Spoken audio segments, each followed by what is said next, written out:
Hello everyone, and the history behind it.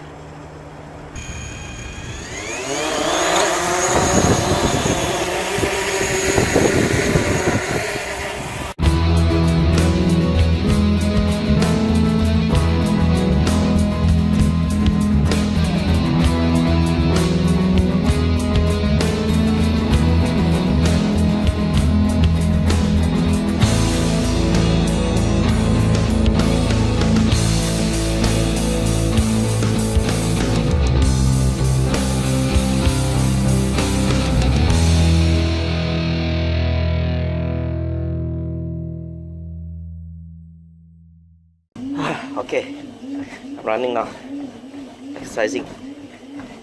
Alright, let's talk about mobile communication.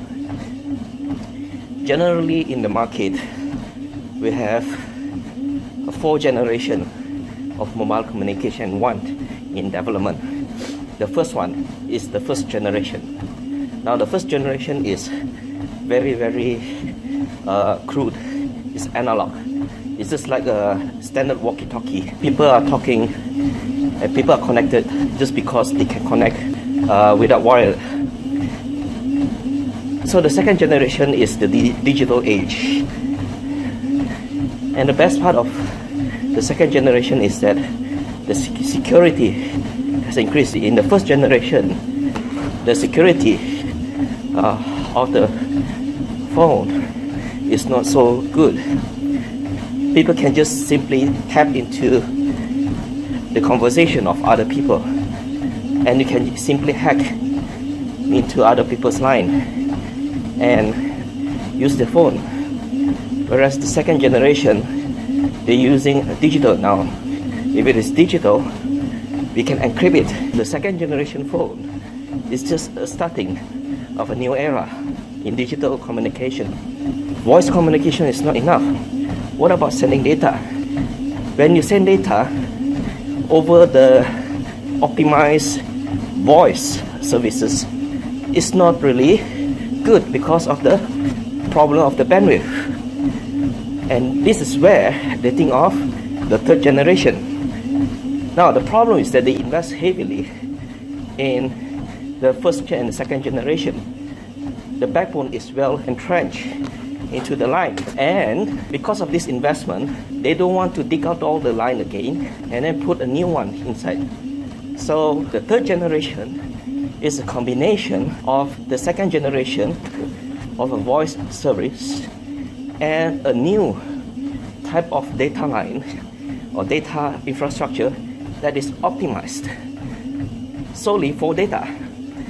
So in this case, when you have two combined services, the voice and the data together, and it will make interesting mix, then they think that this is not enough.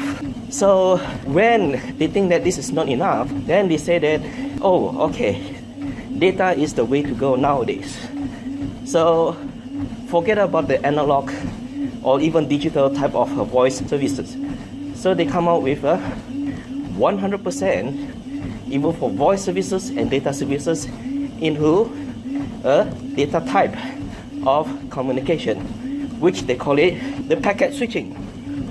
So in fourth generation, they combine the voice services and the data services into packet switching.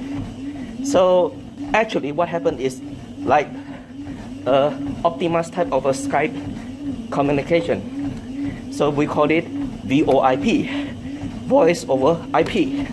Over the years, the demand for broadband communication has increased, and people's appetite for faster and faster speed is increasing. The fourth generation cannot cope with this kind of demand. Simply again, the infrastructure.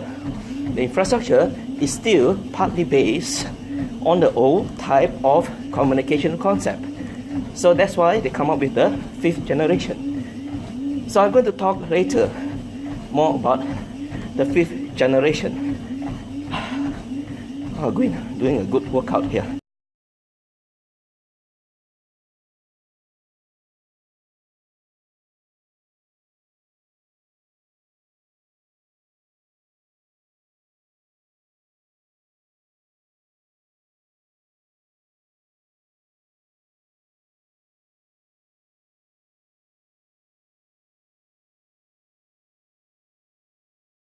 of radio services, GPRS. GPRS has a problem. GPRS is just a form of the experimental wireless communication using packet switching. The speed for GPRS is so slow. It is still sent on the channel that is optimized for voice communication.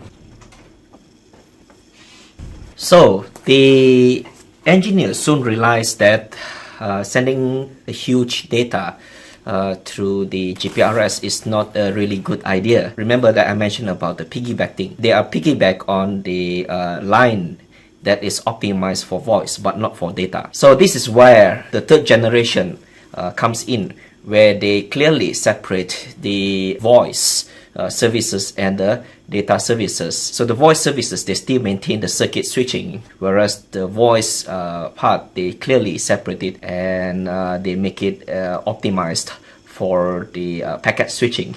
Again, engineers, they soon realized that 3G will not work as well for data communication. The consumer's expectation on the products and services in the internet has increased. This actually inevitably cause a high demand in a broadband type of services, video on demand, or even anything that to do with online interactive. This is where they start to think of the 4G, a fully packet switch based services that will cater in terms of broadband packet switching. Breakfast.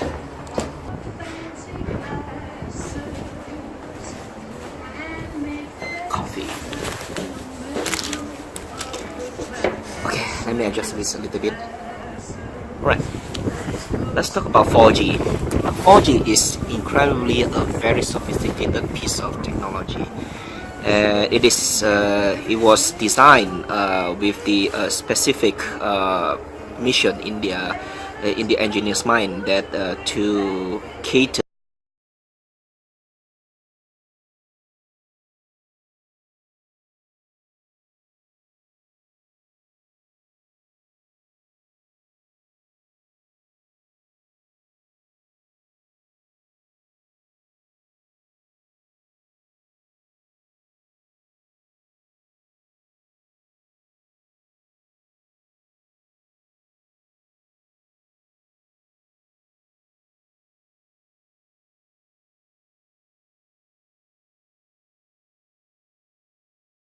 and communication.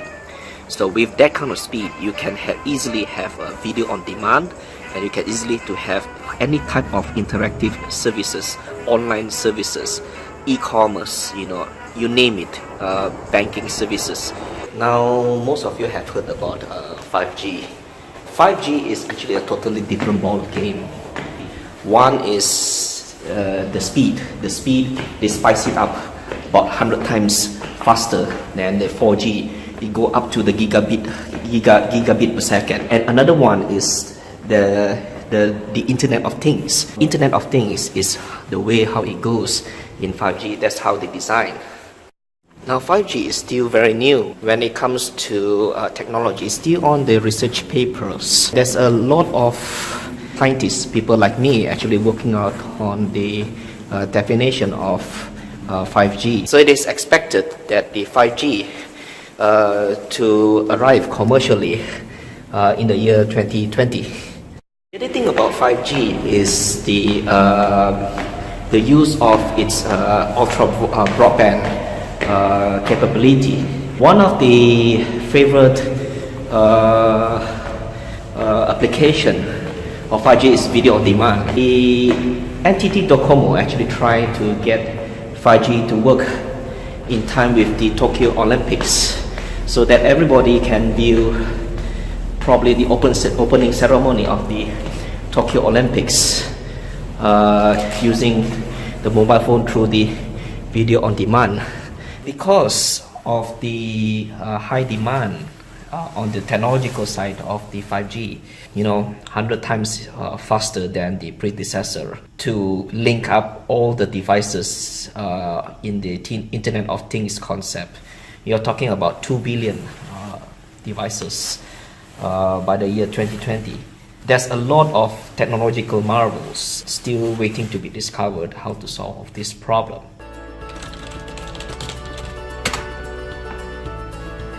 So alright everyone, that's all about mobile communication. It's a brief one, but hopefully it will give you enough information for you to actually seek more either in the internet or in the books. Because this technology is moving so fast, probably the best place for you to look is in the internet. I will explain more in the class, but this will be a good point for you to start to look and to read more about these technologies. Alright everyone, see you in the class.